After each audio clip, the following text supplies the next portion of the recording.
बहुत दूर एक हरियाले जंगल में जानवर शांति और प्रेम से रहते थे। वहां का राजा था शेर शेरू, न्यायप्रिय, ताकतवर और सबका रखवाला।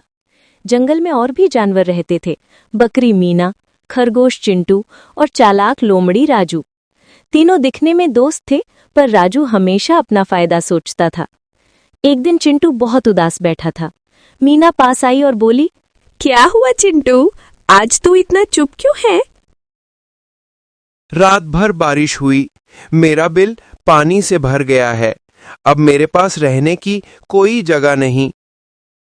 अरे तो मेरे पास रह ले कुछ दिन, जब तक तेरा बिल ठीक नहीं हो जाता। उसी समय वहां लोमड़ी राजू आया। वह मुस्कुराकर बोला, मेरे पास बहुत बड़ी गुफा है, वहां रहो और साथ ही हम शेरू राजा के लिए काम भी कर सकते हैं। राजू बोला, अगर हम रोज राजा के लिए फल और सब्जियां लाएंगे तो हमें इनाम मिलेगा, क्या कहते हो? मीना और चिंटू ने एक दूसरे को देखा। दोनों को ये विचार ठीक लगा, क्योंकि राजा शेरू न्यायप्रिय था। तीनों ने मिलकर शेरू से मिलने का निश्चय किया।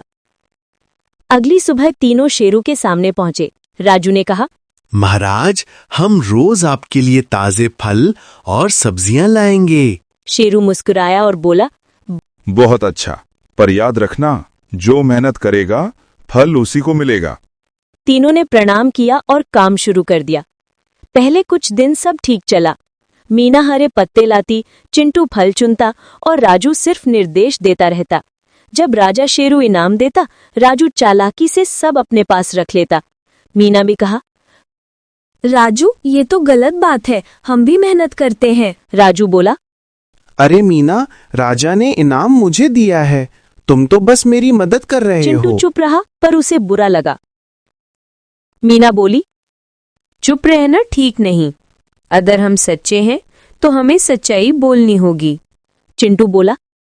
तो अब क्या करे? मीना ने दृढ़ आवाज में कहा, अब सच्चाई राजा शेरू को बताने का समय आ गया है। अगले दिन फलों की टोकरी आधी थी। शेरू ने गुस्से से कहा, राजू, आज इतने कम फल क्यों? राजू बोला, महाराज, मीना और चिंटू ने आज काम नहीं किया। मीना आगे बढ़ी और बोली, महाराज, सच्चाई अलग है, हमने सारा काम किया और राजू बस आदेश देता रहा, इनाम भी उसने खुद रख लिया। शेरू ने सख्त स्वर में पूछा, क्या ये सच है आजू? राजू हकलाने लगा। वो शेरू ने कहा, राजू, चालाकी से फायदा तो मिल सकता है, पर सच्चाई से ही सम्मान मिलता है। राजा शेरू ने राजू को सजा दी। अब 1 महीने तक तुम सब जानवरों के लिए पानी भरोगे। राजू को अपनी गलती का एहसास हुआ। धीरे धीरे उसका अहंकार टूट गया। कुछ दिन बाद वो मीना और चिंटू के पास आया। दोस्तों, मुझसे गलती हुई, मैंने स्वार्थ में तुम्हें दुख दिया, मुझे माफ कर दो। गलती मान लेना भी साहस है राजू। चिंटू बोला, सच्चा दोस्त वही है जो सच बोलने की हिम्मत रखे। शेरू ने तीनों को देखकर कहा, अब मेरा जंगल सच में परिवार बन गया है। तीनों ने मिलकर जंगल की सेवा करने का वादा किया और उस दिन से जंगल में फिर से खुशी लौट आई। कहानी की सीख, चालाकी से मिला लाभ कुछ समय का होता है, पर सच्चाई और ईमानदारी से मिला सम्मान सदा कायम रहता है। सच्चा दोस्त वही है जो सच बोलने की हिम्मत रखे।